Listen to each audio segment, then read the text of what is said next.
Rusia solicitó una reunión urgente del Consejo de Seguridad de la ONU tras el siniestro de un avión cerca de Belgorod con 74 personas a bordo, 65 de ellas prisioneros ucranianos. Kiev, por su parte, confirmó que sí derribó un avión militar ruso. Nos cuenta más nuestro corresponsal en Moscú, Xavier Colas. El gobierno de Israel desmiente reportes de medios locales sobre un posible alto el fuego.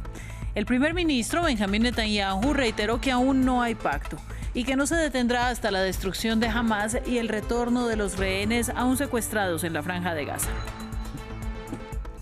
Y hay una huelga general en Argentina contra los recortes propuestos por el presidente Javier Milei. Mientras el Congreso discute su paquete de medidas de austeridad para bajar la inflación, el sindicato más grande del país lidera las movilizaciones en el corazón de Buenos Aires. Desde allí tenemos el reporte de nuestro corresponsal. Momento de actualizar las noticias de France 24. Mi nombre es Ángela Gómez. Rusia pidió una reunión urgente al Consejo de Seguridad de la ONU después de confirmarse el siniestro de un avión cerca de Belgorod, por el que culpa a Ucrania. En el aparato viajaban 74 personas, incluidos 65 prisioneros de guerra ucranianos. Todos a bordo fallecieron. Kiev, por su parte, dijo que derribó un avión militar ruso, pero que llevaba armamento. Nos cuenta más nuestro corresponsal en Moscú, Xavier Colas. Catástrofe aérea en Belgorod, muy cerca de la frontera ucraniana, una zona donde han sido constantes los ataques ucranianos durante los últimos meses. La versión rusa es que el avión militar que se ha estrellado llevaba más de 60 presos de guerra ucranianos que iban a ser devueltos en un intercambio de prisioneros. Lo que ha dicho Ucrania en un primer momento era algo muy distinto, que se trataba de un avión de transporte militar ruso, pero que llevaba armamento. Poco después, desde la oficina presidencial y también desde el Ministerio de Defensa ucraniano han dicho que todavía no tienen todos los datos y que por eso no van a dar exactamente una versión, al menos de momento, aunque sí que han dicho que Rusia en ningún caso les informó de que hubiese que asegurar la zona en la que se estaba moviendo ese aparato. Desde Moscú se ha denunciado que se trata de un acto de terrorismo bárbaro e incluso se ha hecho un llamamiento a los países occidentales para que no suministren más armamento antiaéreo a Kiev. Y en noticias del conflicto de Medio Oriente, la portavoz del gobierno de Israel, Ilana Stein, descartó un alto el fuego en Gaza y rechazó informes de medios sobre un posible nuevo acuerdo con el grupo islamista Hamás para liberar más rehenes. Los comentarios se sumaron a los del primer ministro Benjamín Netanyahu, que prometió no detenerse hasta lograr la destrucción de Hamás y el retorno de los israelíes secuestrados en la Franja de Gaza. Sin embargo, países como Qatar, Estados Unidos y Egipto mantienen los esfuerzos para acercar las partes. Al comentar los acuerdos del alto el fuego, Israel no se rendirá ante la destrucción de Hamás, el regreso de todos los rehenes y no habrá amenaza de seguridad de Gaza hacia Israel. No habrá alto el fuego. En el pasado hubo pausas con fines humanitarios. Ese acuerdo fue violado por Hamás. En tanto, el presidente egipcio Abdel Fattah al-Sisi acusó a Israel de imponer más presión a Gaza al retrasar las entregas de ayuda desde el paso de Rafah con procedimientos que detienen la movilización de suministros. Si yo soy la razón para no dejar entrar pan a Gaza, ¿cómo podría enfrentarme a Dios? El cruce de Rafah de Egipto está abierto 24 horas los 7 días. Pero los procedimientos que se llevan a cabo en el lado israelí para que enviemos la ayuda sin que nadie la bloquee son la razón. En otros temas, Alemania vive días complicados con un nuevo gremio en protesta. Esta vez, los conductores de trenes que han iniciado un paro de varios días, sumándose a los agricultores y camioneros.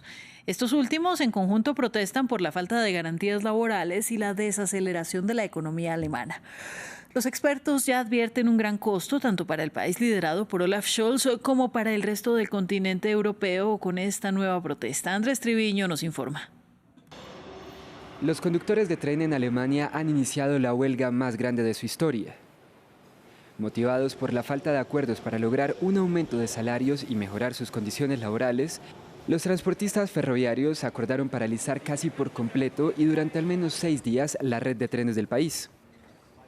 La participación en la huelga es muy alta y eso lo venimos organizando desde diciembre. Aproximadamente el 80% de los trenes están cancelados. La gente está saliendo a las calles para luchar por mejores condiciones laborales y está participando en la huelga. Alemania cuenta con una vasta red ferroviaria de cerca de 40.000 kilómetros y se estima que cada día de paro puede costar hasta 100 millones de euros, afectando no solamente al país, sino a todo el continente europeo. Alemania es una pieza fundamental del transporte de mercancías por ferrocarril, con 6 corredores europeos, moviendo diariamente toneladas de suministros para la industria automotriz, química y metalúrgica, además del transporte de pasajeros. Esta huelga de 6 días tiene enormes implicaciones para la economía. Por así decirlo, el sindicato de conductores de trenes también está en huelga contra la economía en Alemania y Europa. Las cancelaciones ya se pueden sentir en el tráfico de mercancías europeo y en lo que respecta al impacto económico, debemos contar con que será enorme. El gobierno alemán no pasa por sus mejores días, registrando en simultáneo protestas de los agricultores y los camioneros como respuesta al aumento de impuestos y el recorte de subsidios, que responden a una contracción en la economía alemana, considerada el motor europeo. En Francia, los agricultores bloquearon varias carreteras en todo el país para exigir al gobierno flexibilización de las regulaciones y ayuda para protegerlos de las importaciones baratas y los costos crecientes. Las protestas, que según los agricultores continuarán mientras no se cumplan sus demandas, son el primer gran desafío para el nuevo primer ministro Gabriel Attal, en el país que es mayor proveedor del sector en la Unión Europea. Algunos representantes del gremio incluso se movilizaron hasta el Parlamento Europeo en Bruselas y las manifestaciones se replican también en Polonia y Lituania. Noticias de América Latina. El sindicato más grande de Argentina inició una huelga de 12 horas y una gran manifestación frente al Congreso en Buenos Aires en contra de las medidas de austeridad económica y de las reformas del nuevo presidente ultraderechista Javier Milei, que ya se negocian en el legislativo. Milei prometió bajar una inflación del 211% con un megadecreto y un megapaquete de reformas que rechaza el sindicato de la Federación General del Trabajo. Nos cuenta desde la capital del país nuestro corresponsal Natalio Cosoy.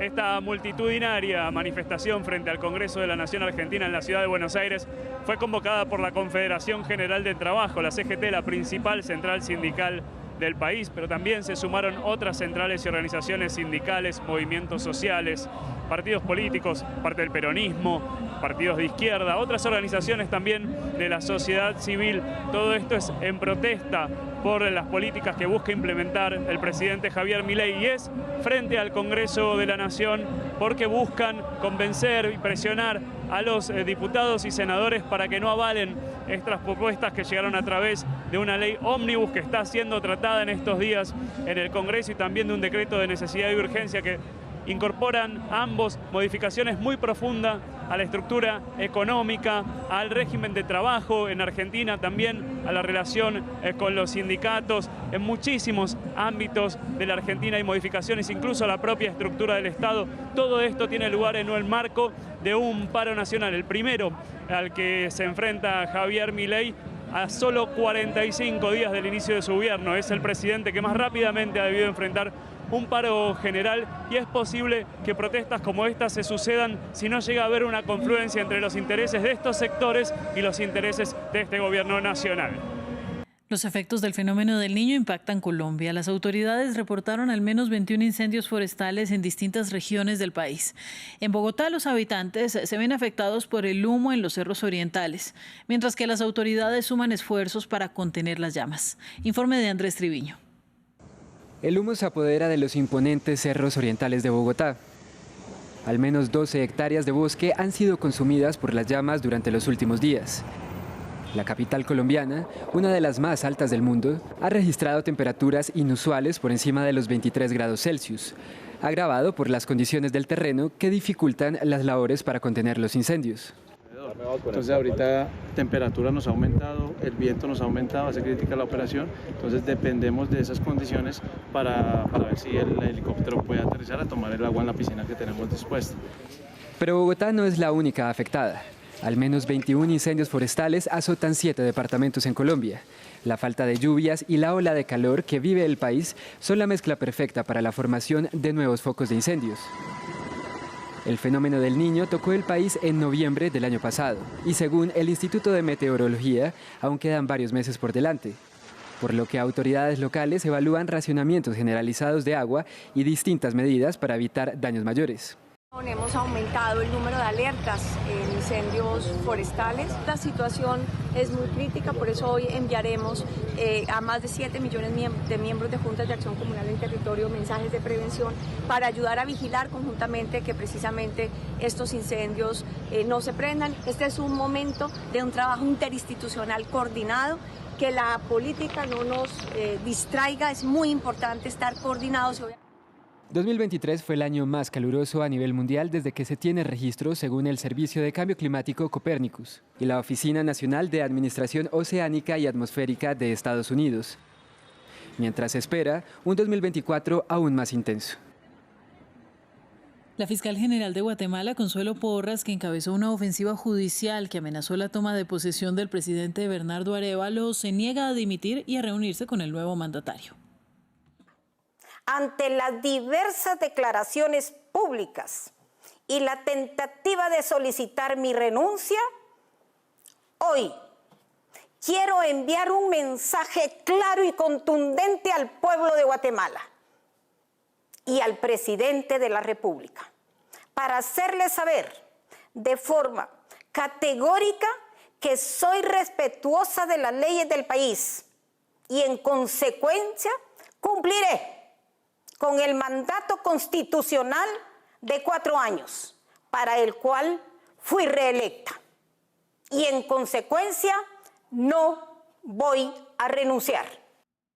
México y Estados Unidos se han estado coordinando para evitar la llegada de migrantes a la frontera compartida, que en 2023 registró más de 2 millones de personas, un récord histórico.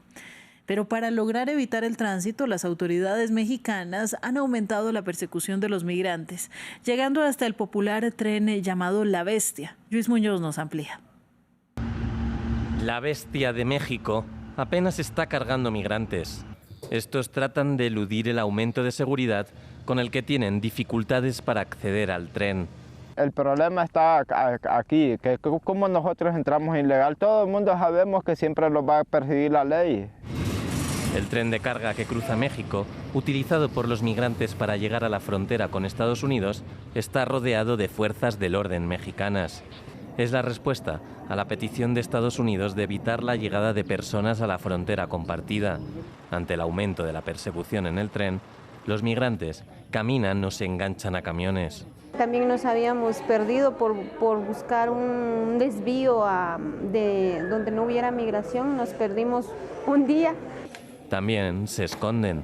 En los refugios han notado el aumento de la persecución contra los migrantes en las últimas semanas. A partir de ese momento hubo un cambio radical, que fue esta situación de que empezaron a correrlos, a corretearlos y a llevárselos. Y en este contexto, los migrantes cada vez están más expuestos. En el camino, cuando vas montando las combis, hay choferes que se prestan para venderte a migración y hacen cambios de luces. Este cambio de estrategia ha sido aplaudido por el Departamento de Estado de Estados Unidos, que asegura que se están obteniendo resultados positivos en la frontera. En información deportiva, el número 2 del mundo, hablamos del español Carlos Alcaraz, quedó eliminado en el Abierto de Australia a manos del alemán Alexander Zverev. El ibérico estuvo a punto de remontar el encuentro, que comenzó perdiendo 6-1 y 6-3. El tercer set lo ganó Alcaraz 7-6 tras un tie break, pero el germano recuperó el nivel y venció 6-4 en el cuarto set. Zverev se verá cara a cara en semifinales con el ruso Daniil Medvedev y el otro encuentro será entre el serbio Novak Djokovic y el italiano Jannik Sinner. Y para el cierre, el 24 de enero del año 1984, exactamente hace 40 años, la empresa Apple presentaba la Macintosh 128K, un revolucionario producto que cambió el curso de la computación y que sería el primer paso en el camino de una de las compañías más innovadoras de todos los tiempos, con un fuerte enfoque en el diseño. Fin del informativo, siga con nosotros.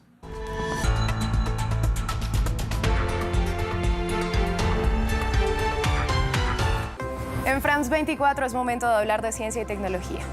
Cada semana les traemos los descubrimientos, protagonistas e innovaciones que sorprenden al mundo.